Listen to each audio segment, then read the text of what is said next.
Hi, it's me again with Corel Tips and Tricks. Somebody sent me this clip art of trees. They actually want it done in a ring, and I've already done it. So I think I'm going to do that at part 2 so my videos aren't so long. But they want to know how to get rid of the white and the gray. There's 2 ways to do this. And all depending whether you want some space between the trees, which I would want them. But so this is still all grouped together. If we go to Object, I'll tell you what, let's make a duplicate of that and move it over. You can go Object, Group, or Ungroup, and then just grab the black and look at all the trash you've left. There are 96 little pieces of trash.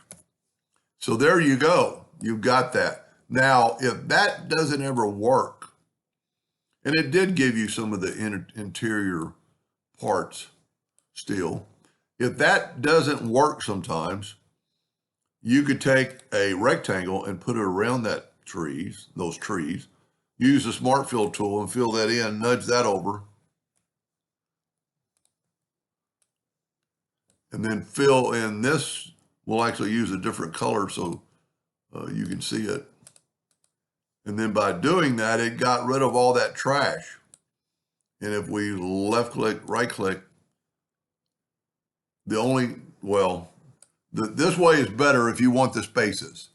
But there were some gray matter.